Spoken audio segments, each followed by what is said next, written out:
아유, 그럼요. 어떻게 나 이상하지 않나?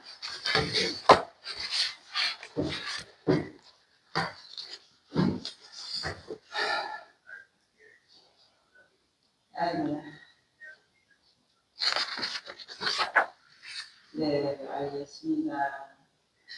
네, 네, 네. 하나님 감사합니다. 오늘도 하나님 나라가 우리의 손에 또 우리의 발걸음에 하나님께서 위임해 주셨기에 오늘도 배우고 익혀 하나님의 기뻐하는 일을 감당하기를 원합니다. 주께서 오늘도 선히 인도하여 주옵소서. 우리 주 예수 그리스도의 이름으로 간절히 기도드리옵나이다. 아멘. 오늘은 88조 총회 이제 12장 총회를 노예가 당회 노예가 우리가 제일 중요한 거고요. 목사님들이 당회 노예를 제일 연관이 많은 거고 총회는 우리가 집으로 말하면 울타리와 같은 거죠. 그리고 나라로 말하면 국경선과 같은 것이고 총회는 본 대한예수교 장로의 최고 치료회다. 하나님께서 전국적으로 갖고 있는 최고의 권위를 갖고 있는 거죠.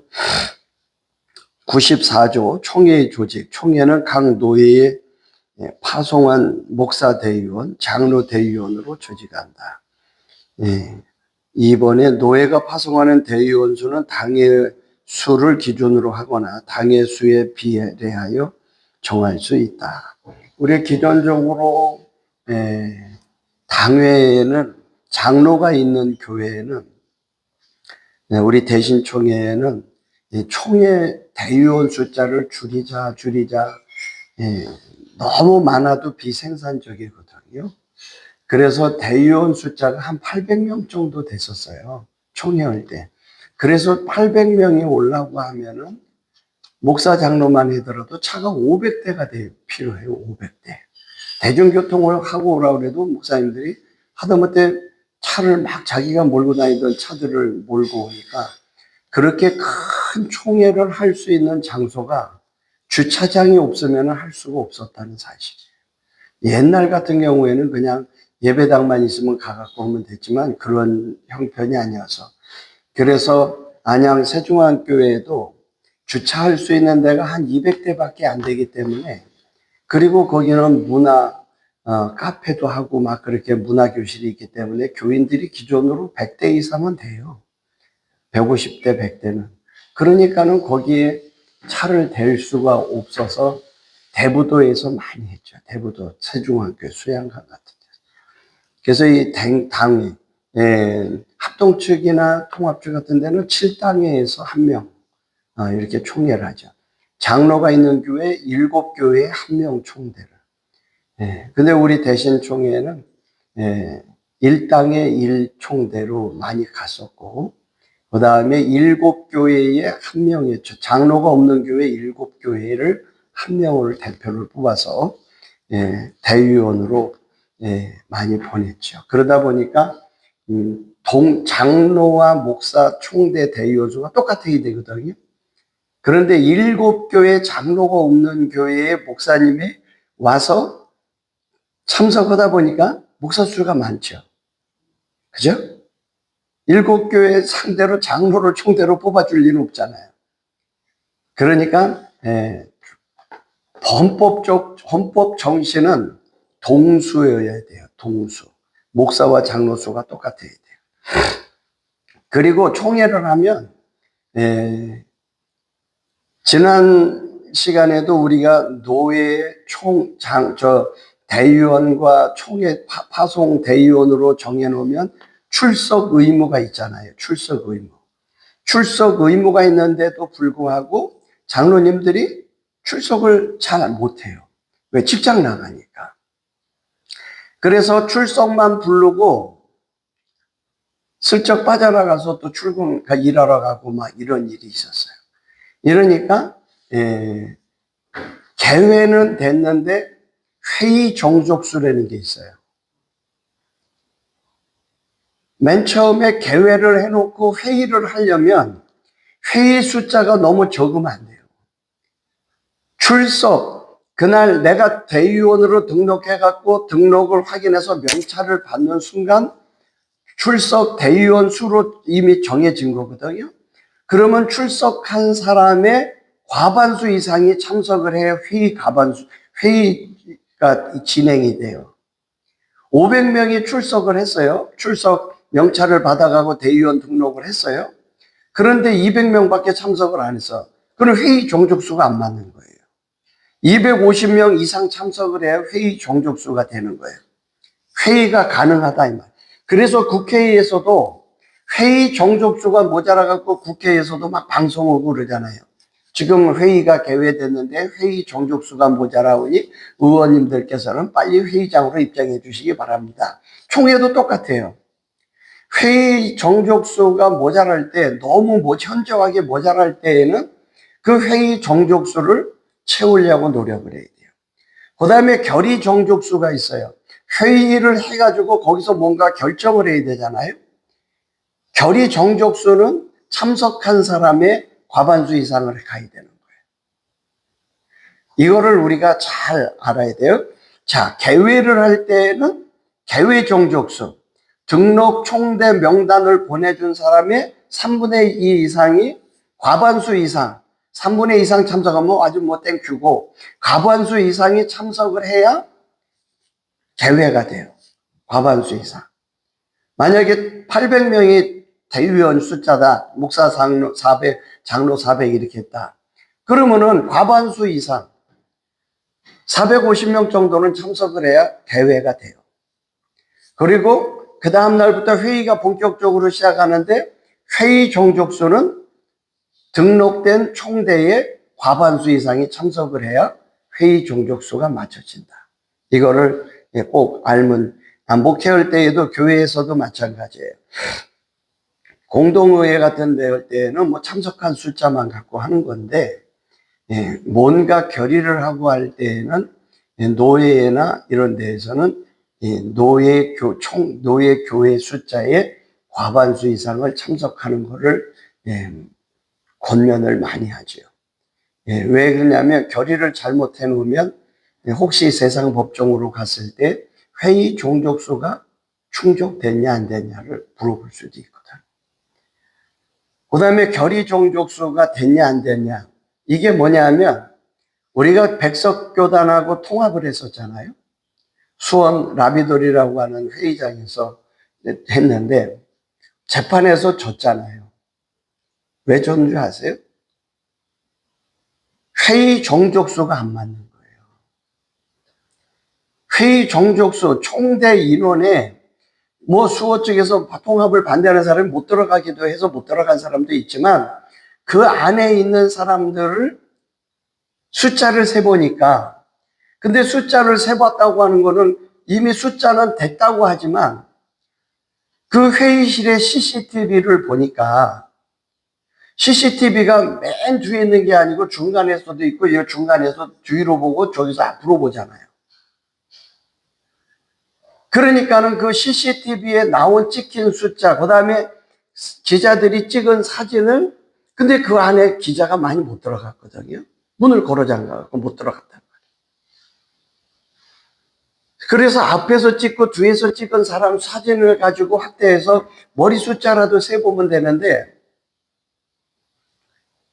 찍혀있는 사진 숫자 가지고는 회의록에 나와 있는 회의 종족수하고 결의 종족수하고 이게 최소한 360명이 넘어야 되는데 360명이 뭔데, 그때 758명인가 얼마였고 700 몇 명이었거든요, 총대가.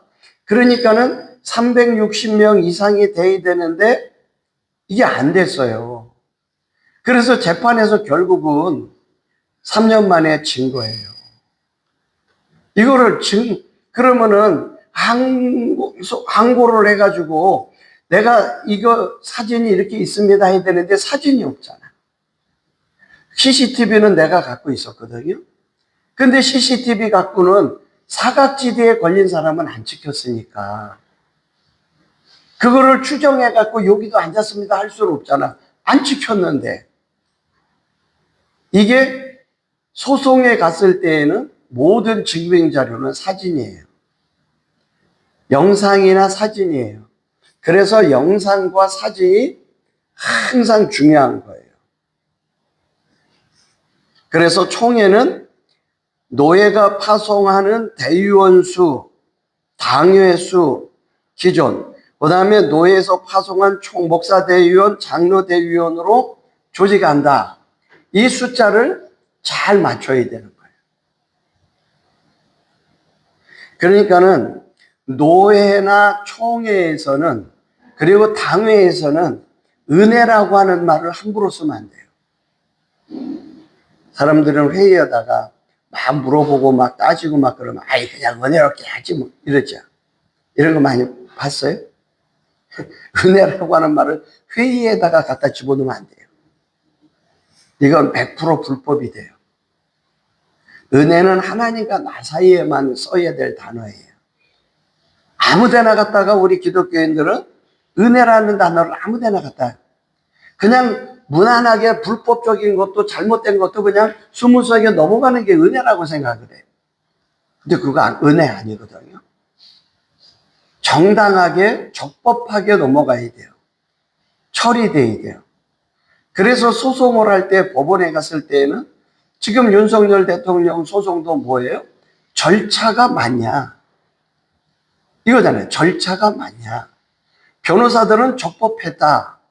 검사들은 절차가 불법이다.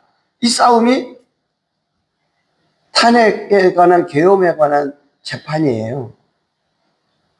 그러니까 절차, 그 다음에 증인이 거짓말을 했냐 안 했냐 이 싸움이에요. 그래서 홍장원이라고 하는 사람이 국정원 1차장까지 얻은 사람이 지렁이 글씨 왜 이렇게 막 이렇게 포스트잇에다가 해가지고 쓴 거 있었잖아요. 그래서 요번에 재판에 뭐라고 그래요? 그 사람이 자기가 왼손잡이다. 왼손잡이고 오른손으로도 밥을 먹고 다 쓴다. 오른손 왼손 다 쓴다. 근데 글씨를 이렇게 지렁이 글씨를 아무도 뭐 가나다라 맞춤법이 하나도 없잖아요. 그냥 막 이렇게 간 거예요. 근데 그걸 자기가 인터넷에서 그 글을 다운로드 받았대잖아요. 그러니까 그게 증인으로서 그 다음에 법정 증빙 자료로서는 효력이 없는 거예요. 그런 거는 내가 쓴 것이 아닌데 그게 1차 홍장원이가 글씨가 3개가 있거든요.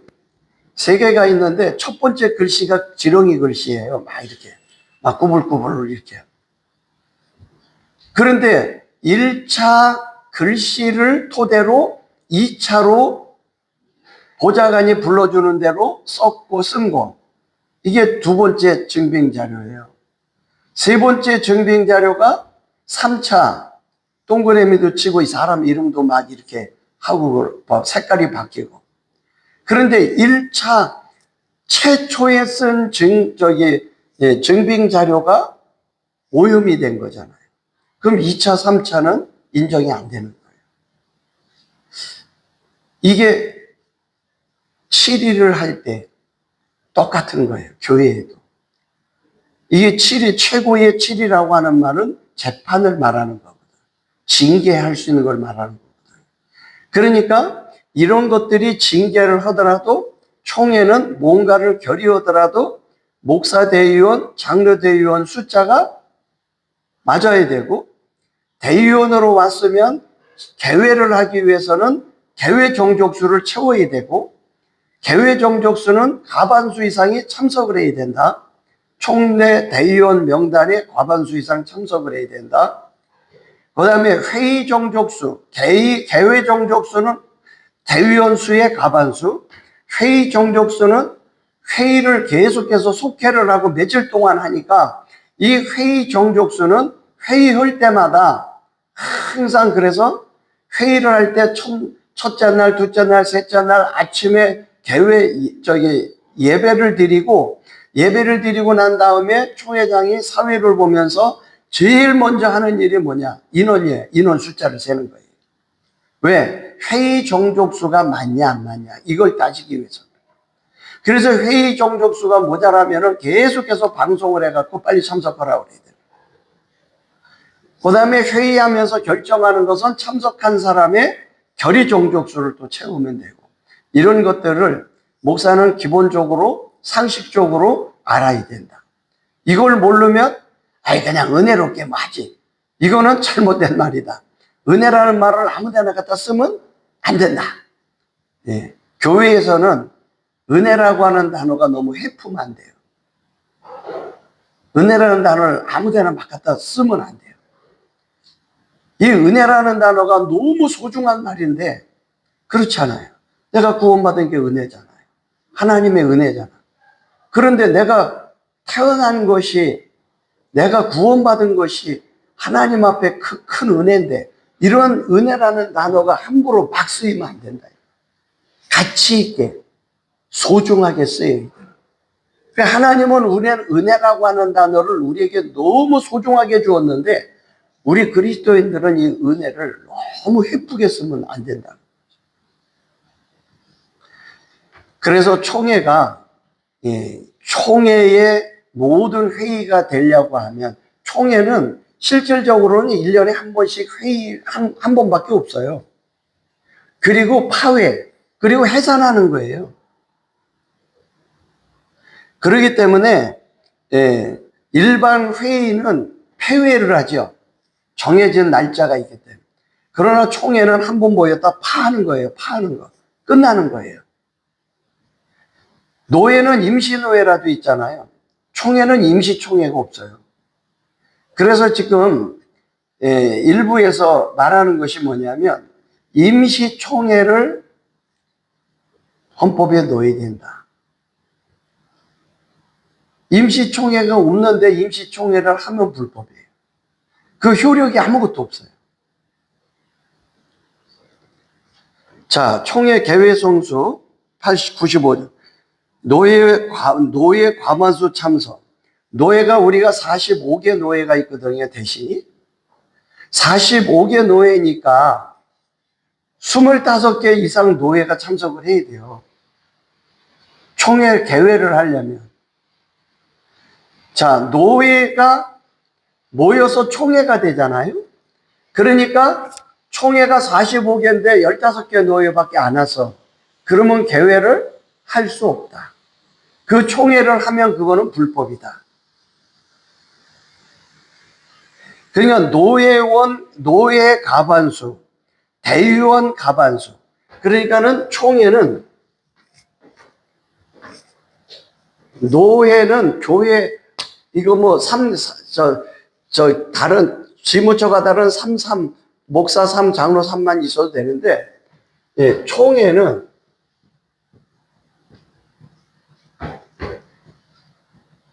노예 과반수.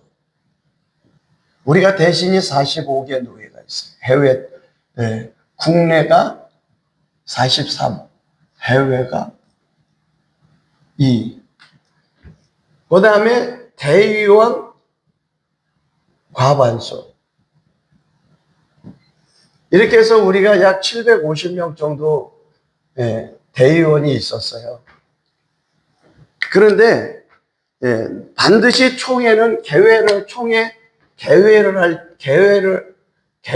위해서는 노회와 대의원이 같이 과반수 이상을 참석해야. 그래서 개회 예배를 드리는 거는, 예배 드리는 건 괜찮아요. 그리고 예배가 끝나고 성찬도 괜찮아요. 성찬 끝나고 개회를 하거든요. 개회를 할 때 제일 먼저 서기가 총대 750명을 다 부르면 시간이 1시간 넘어요, 이거. 그래갖고 우리는 총회할 때 접수처에서, 사무국이죠. 접수처에서 노예별, 노예 플러스 대의원.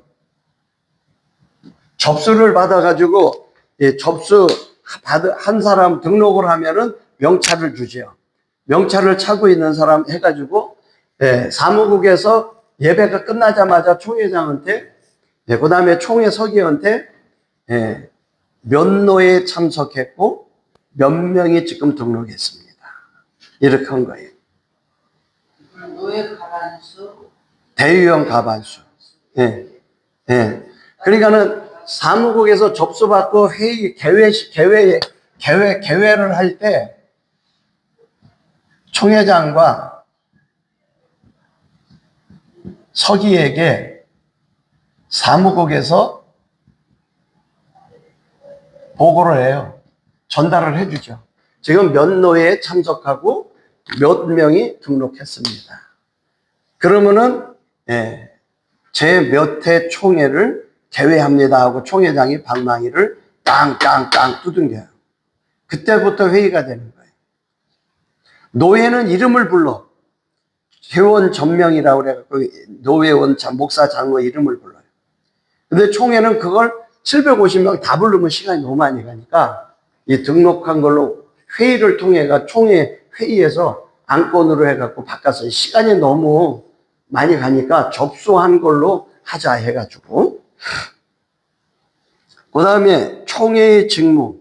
총회의 직무는 다음과 같다. 총회는 소속 각 치료회 소속기관 및 산하단체를 총찰한다. 총회에 소속되어 있는 치료회, 노예. 그 다음에 총회 안에 있는 소속된 기관이라고 하는 거는 학교서부터 시작해 신학대학부터 시작해서 모든 걸 말하는 거예요. 신학교. 그 다음에 산하단체, 여전도연합회, 장로연합회, 남전도연합회, 이런 단체가 많잖아요. 멸례회, 이런 모든 단체를, 그 다음에 해외 선교부, 군목부, 이런 것들을 단체를 총찰한다.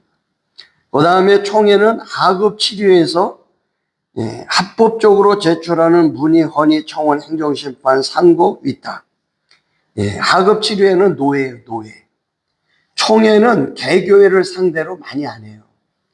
개교회를 상대로는 증명서 발급해 주는 것밖에 안 해요. 하급치료회는 노예에서, 그러니까는 노예를 패싱하고 개교회가 총회에다가 막 총원서 올리고 막 이러면은 질서가 무너지겠죠. 그렇기 때문에 총회는 개교회가 총회에다가 뭔가를 접수하려고 막 할 때에는 꼭 물어봐요. 해당 노예에다가. 이런 문제가 이 교회에서 이렇게 갖고 왔는데 노예와 의견이 잘 교환이 된 거냐, 노예와 합의가 된 거냐, 이런 걸 물어보고 접수해야 돼요. 아무거나 막 접수하는 게 아니에요. 노예도 개교회에서 막 서류를 막 접수하고 그럴 때 아무렇게나 갖고 왔다고 막 받는 게 아니에요. 반드시 물어봐야 돼요. 그래서 노예에서는 노예 서기에게 서류를 접수하기 위해서 어디를 경유해 갖고 오라 그래요? 시찰해서 꼭 어떤 것을 상황을 알고 있는지 시찰을 경유해서 오라. 그 다음에 세 번째, 총회는 각 노예력을 검사한다. 총회는 그래서 8월 첫째 주에 정기총회를 앞에 두고 각 노예 회의록을 갖고 오라고 그래요. 그래서 회의록을 감사해요. 지난번에도 얘기했죠? 왜 회의록을 보냐? 그 노예가 지금 정상적으로 돌아가고 있는지 이걸 보려고 합니다. 그 다음에 네 번째, 총회는 본 대한예수교 장로의 헌법, 제정, 개정, 해석, 정권이 있다. 헌법을 새로 여기 문 안에 없는 거를 새로 집어넣는 거를 제정한다고 그러고, 있는 문구를 조금 고치는 거를 개정한다고 그러고, 그 다음에 이 권징이나 이런 것을 할 때에는, 행정심판하고 할 때에는 해석이 필요해요. 헌법 해석. 우리나라 헌법 해석을 어디서 하는데요? 법제처에서 해요. 법원에서 하는 게 아니고 국가에 대한 법 해석은 법제처가 해요. 근데 그 법제처장이 누구예요? 이재명이 사법고시 동기생. 그래갖고 요번 국회에 나와갖고 이재명이는 죄가 없다 막 떠들어갖고 야단 법석이 났죠. 이러한 희한한 일이 벌어졌었죠. 그 다음에 총회는 노예 설립, 합병, 분립, 폐지, 노예 구역을 정한다. 노예가 개교회를 설립하는 거를, 합병하는 거를, 폐지하는 거를, 분리하는 거를 노예가 허락하듯이 총회가 노예가 새로워지는 거, 노예가 새로 신설되는 거, 그 다음에 노예가 너무 약해. 그래서 다른 교회가 합치는 거, 합병. 노예가 너무 커. 그러니까 그 노예를 분리하는 거. 그 다음에 노예가 너무 구실을 못해 폐지하는 거. 노예도 어느 정도 구실이 맞아야 다른 데하고 합병을 하지. 노예가 그냥 뭐 풍지박산이 나서 없어졌어. 그러면 폐지하는 거. 이거를 어디서 한다? 총회가 한다. 그 다음에 총회는 강도사고시를 시행한다. 총회의 기능 가운데 가장 큰 기능이에요. 강도사고시. 사람들은 그래요. 목사고시를 총회에서 해야지 왜 강도사고시를 총회, 그러니까 잘 몰라서 그런 거예요. 강도사고시는 모든 신학 공부와 그 과정을 제대로 잘 이수했는지를 검증하는 최고의 검증기구. 그 다음에 총회는 강도사를 뽑을 때 우리 교단의 교회가 몇 명이고 강도사가 몇 명 정도가 필요한데 회사에서 직원을 뽑을 때 무조건 많이 뽑으면 좋다고 해갖고 막 힘도 안 되는 월급 줄 힘도 안 되는데 막 1000명 뽑는다 그러면 그거 되겠어요? 안 되잖아. 그래서 총회도 강도사는 정책으로 뽑는 거예요. 정책으로.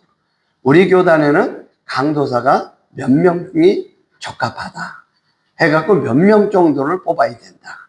이렇게 해서 강도사를 뽑는 거예요. 그래서 총회가 뽑는 거예요. 그리고 목사고시는 노예에서 안수를 줘야 되니까 강도사를 합격한 사람들을 인호하고 그때서부터 관리해가지고 노예가 안수를 주는 거죠. 총회는 교회의 분쟁을 수습하고 화평과 성결의 덕을 증진하게 한다. 총회는 교회의 분쟁, 노예와 노예도 분쟁이 일어날 수 있어요. 그런데 개교회가 분쟁이 일어났을 때 노예가 수습이 안 돼요. 노예의 권위를 갖고 안 돼. 그럴 때는 어떻게 해요? 총회로. 노예를 거쳐야죠. 이럴 때는 노예가 감당이 안 되니까 총회로 토스를 하는 거예요. 만약에 큰 교회가 분쟁이 생겼다 생각해 보세요. 그 교회를 분쟁이 해결이 안 되면 어떻게 돼요? 그 대표적인 데가 저쪽 천호동 쪽에 있는 광성교회예요. 통합측 광성. 김창인 목사님 돌아가셨는데 김창인 목사님이라고 충현교회 김창인 목사님 말고 통합측 김창인 똑같은 목사님이 있는데 그 목사님이 요 영신고등학교 다 세우고 그랬던 목사님이죠. 그 교회가 후임자 와가지고 그 김창인 목사님이 중학생 때 그 교회에서 자기가 길러서 목사를 만든 사람을 대양교회라고 하는 데서 목회라고 하는 이성곤이라고 하는 분을 후임자로 청빙을 해서 하다가 교회에서 분쟁이 일어나고 후임자하고 원로 목사님 쪽으로 갈등이 빚어졌어요. 그래갖고 교회가 갈라졌어요. 5만 명 모이던 교회가 쪼개진 거예요. 뉴스에도 나왔어요. 이렇게 나오면 노예가 해결하다 안 되면 어떻게 해요? 총회로 가요. 근데 총회로 갔을 때는 이미 상처가 너무 많이 나요. 결국은 교회가 쪼개져 가지고 한쪽은 어디로 갔냐? 백석으로 가. 무슨 광성교회 해가지고 그 옆에다 교회. 그것이 3년 전에 교회에서 백매독을 주고 완전히 법원에서 해가지고 그렇게 해서 갈라섰죠. 이런 걸 보면서 교회의 분쟁을 총회가 덜컥 받는 게 아니고 노예를 통해서 다 하다가 안 되면 총회에서 이런 걸 할 때는 전권위원회와 수습위원회 이런 걸 많이 하는데, 정권위원회라고 하는 말은 수습이 완전히 된 때까지 하는 걸 정권을 가지고 하는 걸 정권위원회라고. 수습위원회는 수습만 하는 거예요. 그리고 보고하는 거예요.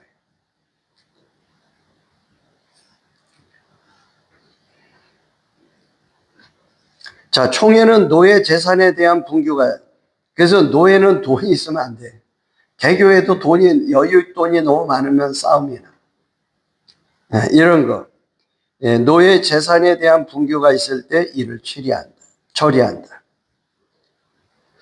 총회는 신학대학 및 대학원 설립하고 경영, 관리, 교육자를 양성한다. 이제 신학대학원을 이제 한다고 그래가 대학원 한다고 그래서 안양 석수역에 있는데 보면은 대신 대학원 대학교가 있잖아요. 이게 참 이런 헌법에 있어서 목사님들은 순수해서 그걸 잘 했는데, 그 수도원에 있는 정동명 목사님이 저쪽 강원도 동해교회 군목으로 있을 때 군인교회에서 총회를 하고, 그때 돌아가신 황만재 목사님이 총회장 때 총회에서 지금 석수역에 있는 한국노총 연수원 부지거든요. 그게 6,800평이었었어요. 땅이, 산까지. 그거를 해가지고 교회도, 저희 교회도 그 당시에 1990년대니까 최선을 다해서 100얼마를 헌금을 하고 다 이렇게 했었는데, 그 분쟁이 일어났죠. 왜 분쟁이 일어났냐. 교육부는 총회가 결의해갖고 돈을 모아갖고 학교를 세운다 할지라도 학교에 설립하는, 그 김영삼 대통령 때 한 거거든요. 그러니까 설립할 때 대표자가 필요해, 대표자가. 그때 대표자가 누구냐면 총회장이란 말이야. 총회장 이름으로 대표자를 해가지고 그 학교를 대신 대학원, 대학교 허가가 났어요. 그러면 총회장이 끝났으면 그 총회도 직무유기란 거지. 총회장이 끝났으면은 그 학교 이사장을 빨리 바꿔야 되는 거야. 임기가 끝났으니까. 이사장은 대개 임기가 4년이에요. 그러니까는 잘 하겠거니 총회 신학교라 총회원들은 다 그렇게 믿고 있었는데, 시간이 지나면서 이건 총회 것이 아니고 내 개인 거다. 그렇게 된 거예요. 그게 아직도 해결이 안 됐어요. 아버지가 죽고 아들한테로 넘어갔는데, 아들도 지금 그렇게. 안양에 그 대신 대학원 대학교가 있는데 아직도 소송이 3, 40개 돼요. 소송이. 그것 때문에 총회가 박살이 난 거죠. 이런 일들이 헌법에 있어서 순수해서 이런 걸 하면 좋은데, 법을 모르고 그냥 세우면 되겠지 하고 세웠는데 욕심이 들어가면은 이러한 일이 벌어질 수 있다.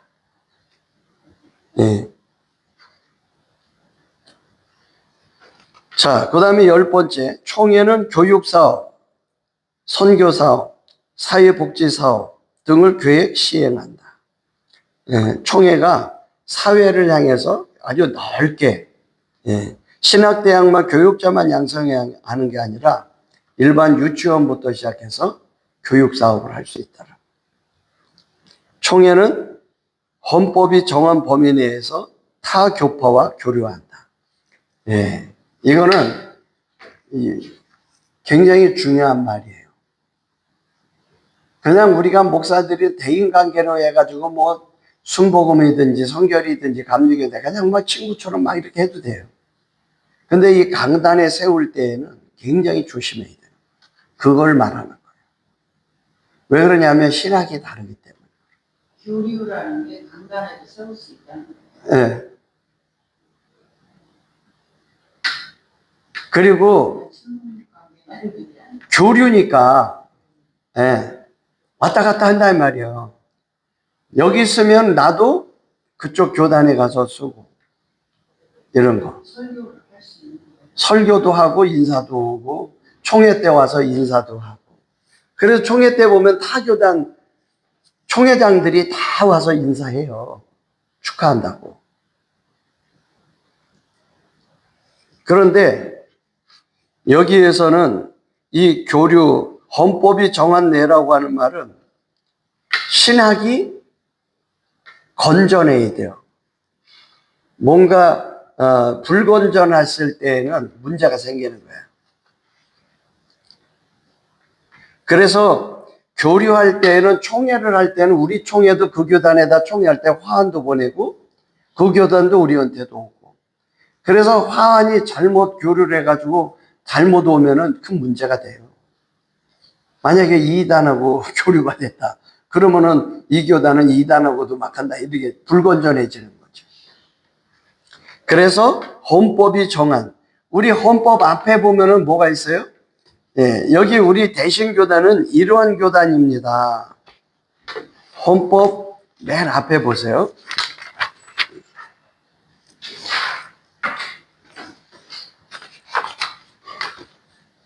6쪽에 보면은 제1편 대한예수교 장로의 교회 선언. 이게 너무너무 소중한 거예요. 우리는 전통과 역사적 유산을 소중히 여겨 영구히 기념하며 보존함과 동시에 우리의 정체성을 더욱 견고히 하고 발전을 도모하기 위하여 본교단의 교회 선언문을 교회 헌법 전문에 붙이는 바이다. 이게 대신의 정신이에요. 이거와 부합하면은, 이거와 맞지 않으면 교류하면 안 된다 이 말이야. 교단의 노선, 신학적 교리적 입장, 우리는 성령으로 영감된 신구약 성경이 기독교의 유일무이한 하나님의 말씀임과 신앙생활의 기준임을 믿으며 역사적 기독교 교회의 공동 신조들과 웨스트민스터 신앙 고백서를 우리의 신앙 고백의 표본으로 삼는다. 예. 이게 우리 이제 조직 신학이잖아요. 우리는 성경만이 기독교의 근본 원리임을 믿는 역사적 개혁파 교회의 전통과 정통을 지켜나간다. 여기 개혁파 교회라고 하는 말은 개혁주의하고 엄청 달라요. 엄청 보수해요. 공동 신조들. 우리가 웨스트민스터 신앙 고백도 신조지요. 벨직 신앙 고백. 뭐 여러 가지 있죠. 니키아 신앙 고백. 이런 것들이 있죠. 역사적 개혁파 교회란 여기 나오죠? 그래서 우리 대신교단을 개혁주의라고 안 해요. 개혁파라고 그래요. 역사적 개혁파 교회란 사도들의 신앙적 유산을 토대로 하여 시대와 환경의 변화에 따라 변질된 기독교회를 개혁하고 역사적 기독교의 본래의 모습으로 돌아가 교회의 본질을 보존하며 발전해 나가는 진정한 기독교회를 의미한다. 개혁파 교회는 교회의 일치를 위한 교회 신조의 교리적 규준을 유지하는 한편 교회 신조가 하나님의 말씀인 성경에 위배되는 것이 있다고 객관적으로 확정되는 경우에는 하나님의 말씀에 비추어서 공적이며 객관적인 논증을 거쳐서 시정할 수 있다. 예, 이렇게 우리는 앞뒤로 꽉 막혀 있는 데가 아니라 객관적으로 검증이 잘못된 성경 해석이 있을 때에는 논증을 거쳐서 논증이란 말은 신학위원회나 이런 공청회를 통해서 확정을 해가지고 시정할 수도 있다. 그 다음에 우리는 신율적 복음주의를 입장이다. 신율적 복음주의가 뭐냐? 신구약 성경을 통일적 계시 진리로서 하나님의 도덕법, 임을 믿는 복음주의를 의미한다. 그러므로 우리는 가톨릭 교회의 성례주의와 자유주의 교회의 율법 경시주의와 하나님의 율법을 도덕율법으로 보지 않고 단순히 죄와 구속의 관계에서만 이해하려고 하는 신정통주의 입장과는 다르다. 그러니까 우리는 보수다 이 말이에요. 보수.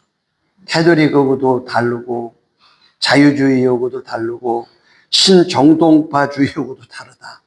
예? 그 다음에 우리의 신학은 요게 이제 우리가 배우는 신학이에요. 우리의 신학은 개인 신앙의 주관적 학적 표명이 아니라 역사적 기독교 교회의 성을 본질로 하는 교회 신조에 의해 객관적 학적 성명이다. 그래서 우리는 개인의 신앙이 체험을 하고 경험한 걸 가지고 막 하는 걸로 흘러가는 걸 막는다는 거예요. 그래서 이 같은 의미에서 우리는 칼빈주의를 표방한다. 이는 우리의 신학이 칼빈 한 사람의 개인의 신학을 의미하는 것이 아니라 칼빈의 신학적 입장이 성경의 계시 진리를 역사적 기독교회가 신조 또는 교회의 신학자들의 저술 형태로 고백해온 체계적 진리를 옹호하고 있기 때문이다. 우리의 신학은 역사적 기독교계의 공동 신조를 비롯하여 어거스틴, 루터, 칼빈, 베자, 16세기, 17세기 개혁파 신학자들, 16세기, 17세기 개혁파 교회의 신조들, 19세기와 20세기 개혁파 교회 신학자들에 의해 변증, 변호, 보존되어 온 역사적 기독교회를 정통적 입장이다. 기독교의 역사가 쭉 흘러온 것을 우리는 그대로 다 믿는다. 네. 이런 것들. 그 다음에 교회 정치, 장로주의의 정치, 성경적 교회 고유 정체성임에도 믿으며 장로들에 의한 정치, 교직 평등, 단계적 교회 회의, 당회, 노회, 총회, 이걸 단계적이라고 보는 거예요. 교회의 통치권이 행사됨을 원칙으로 한다. 우리는 교회의 자율적 원칙에 교회 정치를 행하며 국가에 대해서는 영적 주권적, 정교 분리의 원칙을 주장한다. 그 다음에 영역 주권이란 정권과 교권을 구별한, 교회가 정부를 가서 간섭하는 거 정부가 교회를 구분해서 말하고 있는 거예요. 이거를 정교 분리라고 하는 거를 정치가 잘못되는데 말도 안 하고 가만히 있는 게 아니고 서로 자기 영역 안에서만 진리를 보존하고 자기 일을 하자는 거예요. 국가는 국가 권력, 교회는 그리스도의 영적 지배권, 즉 교권에 의해 총치됨을 의미한다. 국가는 국가 권력으로 다스리고 국가를 교회법으로 다스릴 수 없고 그런 거예요. 교권이란 어떤 특정한 교회 계급의 독점물이 아니라 그리스도교 교회 전체에 부여하신 위탁권을 의미한다. 이렇게 해서 교회 신앙생활은 우리는 하나님께서 사람에게 요구하시는 바 의무를 행함에 있어 하나님의 뜻에 순종해야 한다는 것과 하나님의 도덕율법이 십계명에 요약되어 있음을 믿고 실천한다. 이는 위스터민스터 대요리 문답 91과 98에 명시된 바와 같이 성경이 하나님의 도덕법으로 신앙생활의 유일한 도덕규정임을 믿기 때문이다. 우리는 성경신앙의 경건한 삶을 실천하기 위해 무율법적이고 자율적인 자유로운 행위에 의한 선행이나 우리의 양심과 분별력, 신념이나 신앙의 분량 등을 신앙생활의 기준으로 삼지 않고 오직 유일하신 하나님의 뜻에 순종하여 행하신 것만이 선이며 온전한 행위로 인정하고 그리스도의 구속에 대해 감사함으로 복종하는 삶을 실천한다. 이게 이제 우리의 신앙생활은 이렇게 한다. 라고 하면서 우리 교단이 이 교회 선언을 언제 만드느냐. 우리 1972년도에 6대 총회장 김완섭이라고 하는 분이 총회장이었는데 이 김완섭 총회장이 옛날 지금의 안양대학교가 옛날 대한신학교죠. 대한신학교 학교 운영에 좀 총회도 관여할 수 있게 해달라. 자꾸 찌그럭 했어요. 그래서 김치선 목사님이 학교는 학교 우리가 잘 알아서 할 테니까 총회만 잘 좀 키워달라 이랬는데도 학교의 경영권에 우리도 참여하게 해달라. 안 되니까 이 사람 김한석 총회장이 교단에 있는 총회 목사님들을 다 합동측 평양로회로 데려가 버렸어요. 남평양로회로. 그렇게 해서 우리 교단에 남아있는 목사님이 9명, 10명, 새로 목사 안수 받은 사람이 9명. 10명의 목사님은 대한신학교에서 강의하는 교수님들이에요. 이렇게 해서 교회가 다 합동적으로 가버렸을 때 김치선 목사님의 사위였던 신학교를 운영하고 있던 최순직 목사님, 저 방배동에 있는 백석대학을 저렇게 키워놓으신 분이에요. 김최순직 목사님이 19명밖에 안 남은 이 교단을 우리 교단은 이렇게 믿고 가겠다 하고 해놓은 거예요. 이게 대신에 자랑이고 19명밖에 안 남았는데도 한국교회를 향해서 외친 거예요. 최순직. 네, 최순직 목사. 다 돌아가셨죠. 김치선 목사님이 사위예요. 일본 개혁파 신학교에서 고베 신학교에서 공부를 하시는 거예요. 그래서 고베 신학교에서 나온 공부한 분들은 우리 개혁주의라고 안 하고 개혁파 신학이라고. 조성만 목사님이 또 거기 가서 공부를 하고 이렇게 했죠. 그래서 이거를 우리가 이 진정한 성경적 유실론 확립, 진정한 하나님 중심 교회 수립, 땅끝까지 복음 전파, 하나님 중심의 문화 건설을 이바지한다. 이렇게 해가지고 한국 교회 앞에 선언을 해서 지금까지 우리 헌법 앞에 항상 이게 있는 거예요. 그래서 이게 헌법을 모르고 역사를 모르니까 대신 목사하면서도 수호 측에 있는 사람들이 그 황성호 목사님이 있는 데가 수호 측이에요. 거기에 있는 교단이 이 서문을 삭제하려고 그랬어요. 이게 못 필요해요. 옛날 거를. 근데 이제 거기 있는 목사님들이 전화 와가지고 우리는 이거 삭제했냐? 그걸 왜 하냐? 이걸 삭제하면 대신이 아니다. 그래갖고 남겨놨죠. 그 다음에 백석 대신 우리가 갔다가 다시 나와 있는 데가 지금 다시 백석으로 절반이 유충국 목사가 백석으로 들어가고 막 난리가 났잖아요, 지금. 그래서 거기도 전화 왔어. 제가 얘기한 게. 이 교회 선언이라고 하는 우리 교단의 이 교회 선언을 없으면, 교회 선언을 삭제하거나 교회 선언이 없으면, 이 교회 선언이 없으면 헌법이 대신이 아니기 때문에 그런 일이 벌어지는 거다.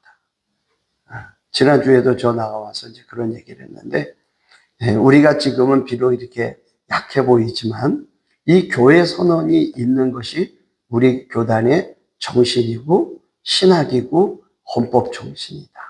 이거를 우리가 잘 염두에 두면 유익하게 돼요.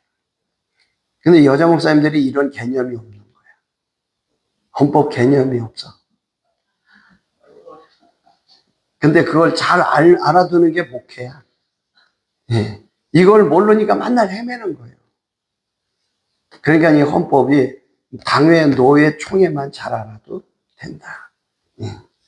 자, 오늘은 여기까지 합니다. 하나님 감사합니다.